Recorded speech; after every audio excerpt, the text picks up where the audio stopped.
All right, so I'm Cami Hobbs. I'm an acupuncturist in Fairbanks, Alaska, and this is most of the kit that I packed for a 3-day backpacking trip in Volcano National Park in Hawaii.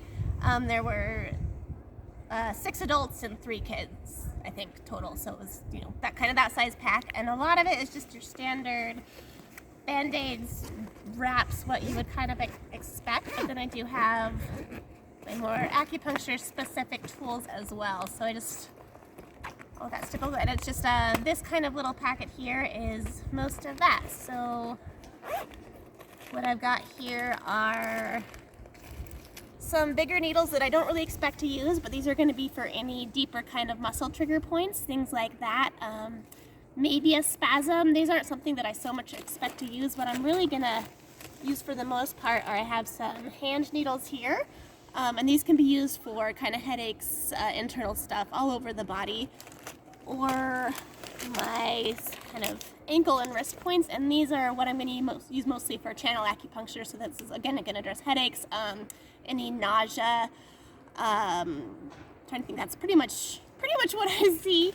And then also I have a couple lancets, and so these are for like little aches and pains. If we have a tumble and that it's not broken, there's no deformity, this can be really good. You're just going to go down the channel, find I have some points on myself, some Jingwell points they're called, on the fingers. You can bleed the channel with the lancet, and it's really going to help with that pain up the channel. So I actually did use these on myself. I tweaked my knee the first day, and I just did my toes every day to keep the knee pain under control for an old injury that I sort of knew was coming anyways.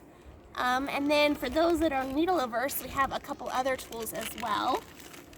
These are seeds that are primarily used for the ear, and they are literally just Vacaria seeds on Band-Aid material. So they do have latex in them. If there's any latex allergy, you don't want to use these. And they're usually used on the ear. Again, pretty much anything. I keep thinking headaches because that's mostly what I see. But yeah, so any nausea, like appetite things that are popping up, people are having trouble eating, you can use these as well if they're needle adverse. And then I am having some cold symptoms, a couple negative COVID tests. It's okay that I'm here right now.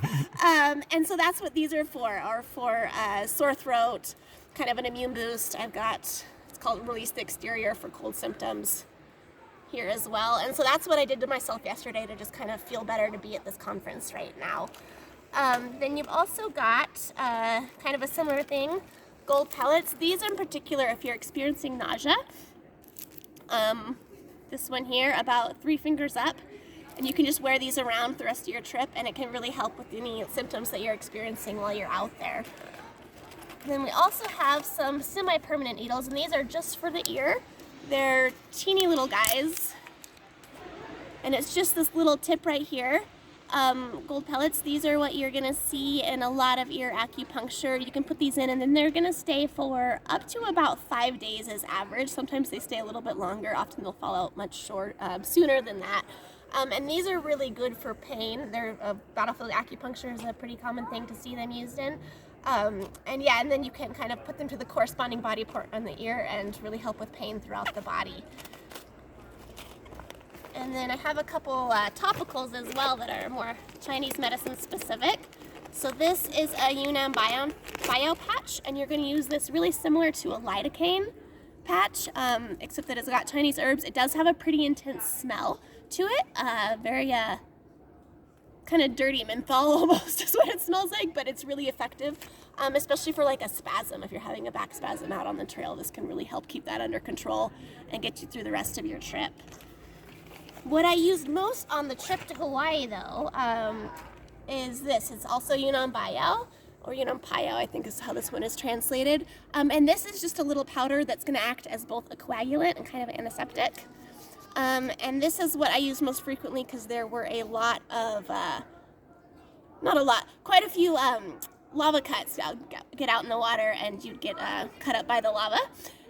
Super effective. It clots that cut right up. What I did learn about this is that I've only ever used it kind of on adults before, and they're usually pretty patient while you get the powder in the cut.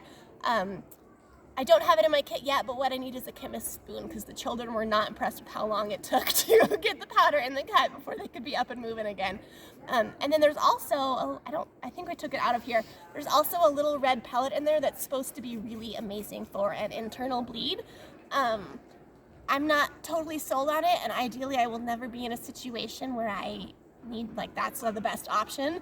But so any like big crush fall where you're that far from appropriate, help. Supposedly it's good for an internal bleed. I don't want to test it. And then the last Chinese medicine specific thing I have is a burn cream. And so this is a Qingwangheng. This is going to be really great for any superficial burn, sunburn, just little, anything that's not blistering. This is amazing. Also a pretty intense smell. It smells like peanut sauce. Way better than aloe, way better than any other burn cream I've ever used though. And so that's kind of I think that's all of my Chinese medicine specific first aid kit stuff.